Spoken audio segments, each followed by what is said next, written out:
बॉलीवुड में टैलेंट ही सब कुछ होता है। वेल, एटलीस्ट थ्योरी में, पर रियलिटी इससे बिल्कुल अलग है। चाहे अनन्या पांडे हो या जानवी कपूर, सब में एक बात कॉमन है और वो ये कि इनके परफॉर्मेंसेस पर बार बार सवाल उठते रहे हैं। कभी क्रिटिक्स ने ग्रिल किया तो कभी सोशल मीडिया ने ट्रोल किया, पर फिर भी प्रोजेक्ट्स मिलते रहे। तो फिर ऐसा क्यों है कि इन्हें रोल्स मिलते हैं और लगभग हर साल सिद्धार्थ मल्होत्रा और कार्तिक आर्यन जैसे एक्टर्स की भी मूवीज आती हैं। अगर मैं बात करूं SRK, आमिर, अक्षय कुमार और खन्ना की, या फिर इवन सलमान खान, इन सब एक्टर्स का एटलीस्ट एक कंसिस्टेंट हिट्स वाला फेज था जब back to back movies records तोड़ती थी। पर हमारी आज की लिस्ट के जितने एक्टर्स हैं, ना तो उनका ट्रैक रिकॉर्ड अच्छा रहा है और ना ही उन्हें एक्टिंग में कभी फुल मार्क्स मिले हैं।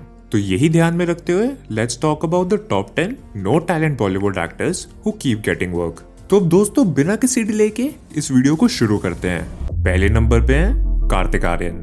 कार्तिक का सीन ना थोड़ा अलग सा है, इस लिस्ट में सबसे अलग। तो बात ऐसी है कि एक तरफ उनकी वो आउटसाइडर हसल वाली सक्सेस स्टोरी है और दूसरी तरफ एक्टिंग जॉब्स की कमी, स्पेशली जब आप उन्हें उनके पीयर्स से कंपेयर करते हैं। जैसे अभी कार्तिक की लेटेस्ट मूवी को ही ले लेते हैं, तू मेरी मैं तेरा तू मेरी थिएटर्स में बहुत बुरी तरीके से फ्लॉप हुई और क्रिटिक्स भी इम्प्रेस नहीं हुए। अब जब फिल्म Amazon प्राइम वीडियो पे आई है, तब लोगों ने सीन बाय सीन पोस्टमार्टम शुरू कर दिया। सबसे ज्यादा वायरल हुआ बोट वाला फ्लर्ट सीन, जहाँ कार्तिक और अनन्या क्यूट बातें कर रहे होते हैं और बीच में कार्तिक अचानक खड़े होकर शर्ट उतार देते हैं अपने फिजिक को फ्लॉन्ट करने के लिए। फिर कार्तिक अपनी खुद की तारीफ करने के लिए एक लाइन मार देते हैं कि बॉडी फोटोशॉप लग रही है। जो गिने चुने लोग ये मूवी देखने गए थे, वो अपना टाइम वापस मांग रहे हैं। डायलॉग डिलीवरी भी बकवास सी थी, सिर्फ कार्तिक की नहीं, दोनों लीड्स की।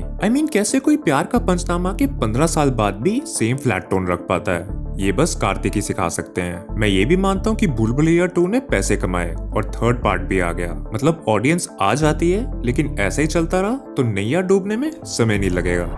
नंबर 2, जानवी कपूर। अब मुझे जानवी कपूर से कोई पर्सनल दुश्मनी तो नहीं है, लेकिन एक टाइम पे ऐसा लग रहा था मानो करण जौहर मुझे फोर्स कर रहे हैं बार बार जानवी की मूवीज देखने के लिए। जैसे क्योंकि सास भी कभी बहू थी का रिपीट टेलीकास्ट चल रहा हो। किसको अच्छा लगता है कि मूवी पे मूवी आ रही है और सारी एक के बाद एक फ्लॉप हो रही है और तब भी नेक्स्ट प्रोजेक्ट रेडी।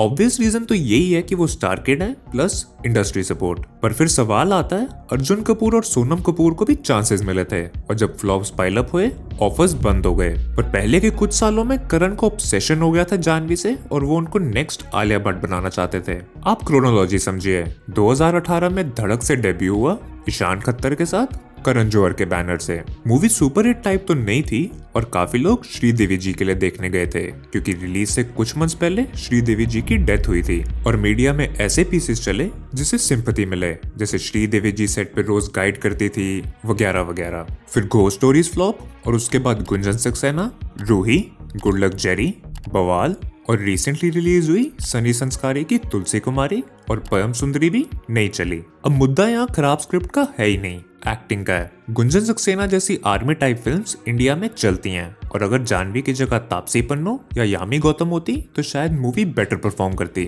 अब तो ऐसे लगने लगा है कि केजो खुद तो अपनी मूवीज में रखना पसंद नहीं करते जानवी को, लेकिन दूसरों को इन्फ्लुएंस करते हैं कि भाई प्लीज ले लो, एक और मूवी करवा दो। फिलहाल तो कोई हिंदी मूवी लाइनअप में नहीं है, पर एक तेलुगु मूवी है पेड्डी, जो अप्रैल 30 को आएगी। तो अब उसमें देखते हैं मैडम कैसा काम करती हैं।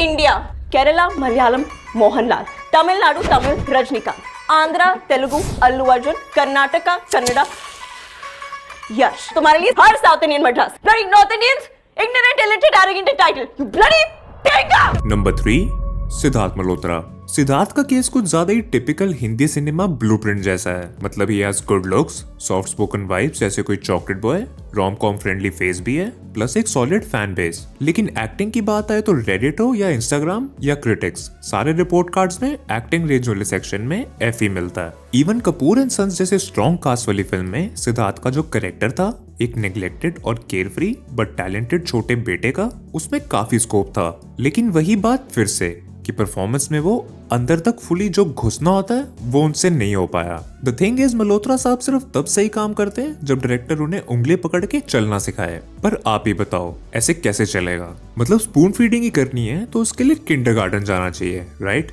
एक्चुअली नहीं, आजकल के बच्चे केजी में भी बड़े स्मार्ट होते हैं। कुछ एक आधी मूवीज को छोड़कर जैसे शेरशाह, सिद्धार्थ ने कुछ खास नहीं उखाड़ा। अब यहाँ पे सवाल उठता है कि उन्हें मूवीज क्यों मिल रही हैं? वेल, कभी कभी प्रोड्यूसर्स को एक नॉन कंट्रोवर्शियल एक्टर की तलाश होती है। वो सिद्धार्थ हैं और शायद इसीलिए he is currently filming his next one, और वो है Vaan, force of the forest. Number 4, Shraddha Kapoor. Shraddha ji को कोई अच्छी फिल्म मिले तो दो बातें होती हैं, या तो मैं एक्साइटेड रहता हूँ कि इन्हें एक अच्छी फिल्म मिल गई, या मैं डरा रहता हूँ कि ये अपनी ओवर एक्टिंग से मूवी खराब ना कर दें। अगर स्त्री में भी राजकुमार राव ना होते तो भगवान ही मालिक था। देखो, मैं श्रद्धा को हेट नहीं करता, पर अगर ऑनेस्ट रहूं तो मुझे लगता है कि एक्टिंग डिपार्टमेंट में वो काफी वीक हैं। लोग जब कहते हैं अरे she is better than the new lot, मुझे वो आर्गुमेंट थोड़ा फनी लगता है। न्यू जेन एक्ट्रेसेस ने पहली बार इतना लो सेट कर रखा है कि उसे स्टैंडर्ड मानना मुश्किल ही नहीं, नामुमकिन है। तो भाई, वो स्टैंडर्ड कैसे हो गया for someone who has been in the industry for over a decade? अगर कंपेयर करना ही है तो आलिया से करो, कृति सैनन से करो, राइट? प्रॉब्लम ये है कि श्रद्धा का ग्रोथ कर्व विजिबल ही नहीं है। 2010 में डेब्यू करने वाली कई एक्ट्रेसेस ने अपना क्राफ्ट इंप्रूव किया, पर श्रद्धा वही स्टार्टिंग पॉइंट पे अटकी हुई फील होती हैं। I mean, जैसी एक्टिंग पहली पिक्चर में थी, लगभग वही क्वालिटी अभी भी मेंटेन कर रही है। हाँ, मतलब कंसिस्टेंसी की तो दाद देनी पड़ेगी। हसीना पारकर में कंफर्ट जोन से बाहर आने की कोशिश की इन्होंने, पर रिजल्ट डिजास्टर निकला। उसके बाद फिर मोस्टली लव इंटरेस्ट रोल्स। मेरे हिसाब से अगर वो अपने क्राफ्ट पे सीरियस काम नहीं करेंगी तो बॉलीवुड की एजिस मशीन श्रद्धा को इजीली रिप्लेस कर देगी। सुंदर होना काफी नहीं होता, इंडस्ट्री में टिकने के लिए या तो परफॉर्मेंस या पर्सनैलिटी स्टैंड आउट होनी चाहिए, वरना फेड आउट तो इनएविटेबल है। नवाब साहब, आपको उठना है 12 बजे, 12 का 1 भी होगा तो आपको फर्क नहीं पड़ता। कोई तैयारी नहीं करनी आपको काम की, आपका काम ऑटो मोड पे है। मुझे 9 बजे पहुंचना भी होता है, तैयारी भी करनी होती है, मेरा बॉस भी है, मेरी परफॉर्मेंस भी रिव्यू होती है, जिसके हिसाब से सैलरी में इंक्रीमेंट होता है। तेरी लाइफ अलग है, तो अफोर्ड कर सकता है हर दिन पार्टी। तो तू छोड़ देना नौकरी। नंबर 5, आदित्य रॉय कपूर। मेरे हिसाब से आदित्य रॉय कपूर का केस थोड़ा इंटरेस्टिंग है। बंदा वीजे से स्टार्ट करता है, साइड रोल्स करता है, फिर आशिकी 2 आती है और ओवरनाइट हार्ट ब्रेक हीरो बन जाता है। ये जवानी है दीवानी और एक्शन रिप्ले में भी फन लगा देखने में। पर आज 10 साल बाद नैरेटिव ये हो गया कि आदित्य मैक्स टू मैक्स एक वन हिट वंडर या सेकंड लीड वाइब्स एक्टर हैं। अब मुझे असलियत तो नहीं पता, लेकिन जहां तक लगता है आदित्य का प्रॉब्लम है lack of ambition. I mean, काफी कुशी लाइफ है, ड्राइव कम है, fire in the belly missing है। इंडस्ट्री इनसाइडर्स का मानना है कि आदित्य बड़े ही चिल टाइप के इंसान है, उन लोगों में से हैं जो काम को हॉबी की तरह देखते हैं, और यही मेजर रीजन है कि स्क्रीन पे लेड बैक एटीट्यूड दिख जाता है। एक्टिंग रेंज पे भी सवाल उठते हैं, कुछ लोग वुडन कहते हैं तो कुछ इन्हें एक्सप्रेशनलेस कहते हैं।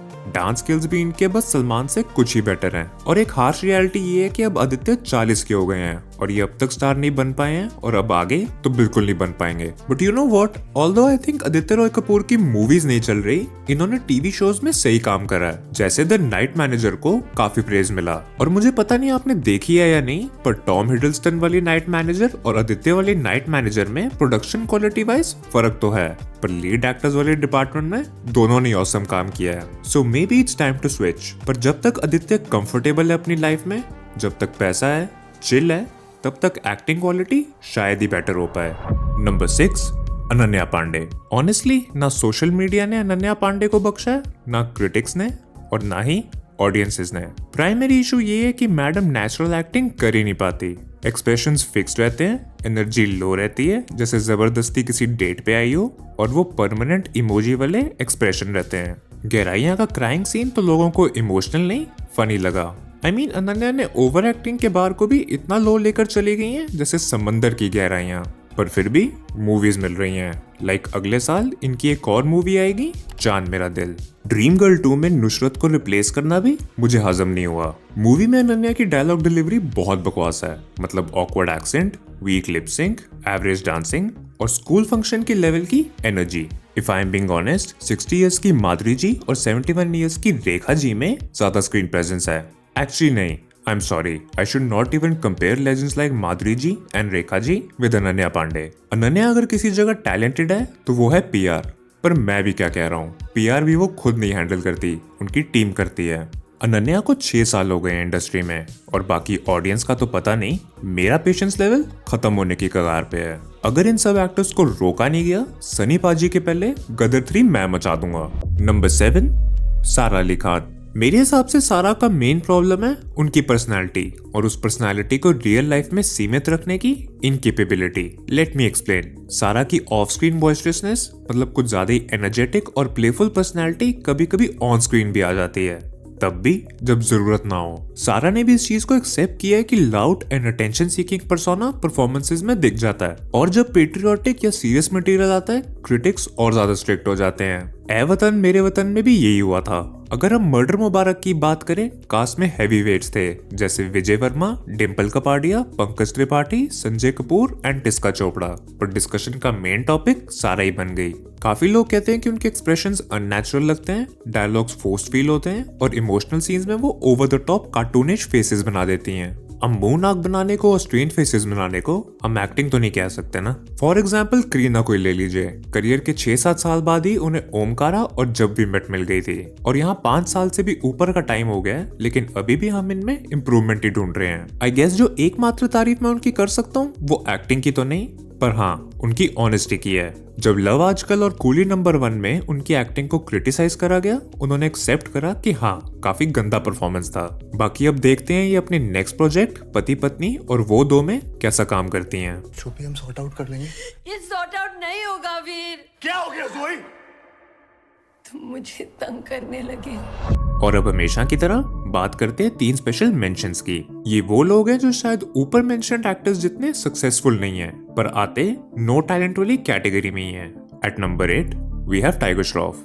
नाउ आई नो टाइगर अपने फिजिकल या मार्शल आर्ट स्किल्स और फिजिकलिटी को ही अपना यूएसपी मानते हैं, and that's a great thing. But the problem is Tiger बस दहाड़ रहे हैं आजकल, या उसकी कोशिश करते हैं। ऑन दी अदर हैंड विद्युत जामवाल को ही ले लीजिए, उनका भी वही सीन है। लेकिन ना सिर्फ वो upcoming Hollywood movie street fighter में एक ढालसिम नाम के फायर ब्रीथिंग योगी का कैरेक्टर प्ले कर रहे हैं, बल्कि विद्युत ने काफी सारे वेरिड और वर्सेटाइल रोल्स करे हैं। तो ये सारी चीजें करने की कोशिश टाइगर भी कर सकते थे, लेकिन जिसके सर पे बागी के 5 मिलियन सीक्वल्स बनाने की जिद सवार हो, उसे कोई क्या ही कह सकता है। एट नंबर 9 वी हैव खुशी कपूर। मुझे ये द आर्चीज में ठीक ही लगी थी एज बेटी, पर उसके बाद खुशी ने अपनी ही खुशियों पे ग्रहण लगाया जब बंदी ने लवयापा और नदानिया जैसी नदान मूवीज चूज करी।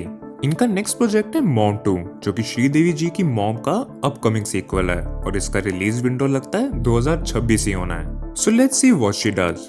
And lastly at number 10 we got Arjun Kapoor, और इनके बारे में मैं क्या ही बोलूं। आई थिंक हम सबको पता है कि ये कितने अच्छे एक्टर हैं, तो मैं इनके बारे में कुछ ज्यादा नहीं बोलूंगा। तो दोस्तों आज की इस वीडियो के लिए बस इतना ही। अगर आपको ये वीडियो थोड़ी सी भी अच्छी लगी हो तो लाइक और सब्सक्राइब जरूर कर दीजिएगा। आपके लिए ये 2 छोटे क्लिक्स हैं, पर मेरे लिए बहुत मायने रखते हैं। बाकी अब हम मिलेंगे अगली वीडियो में। Stay safe and have a good one.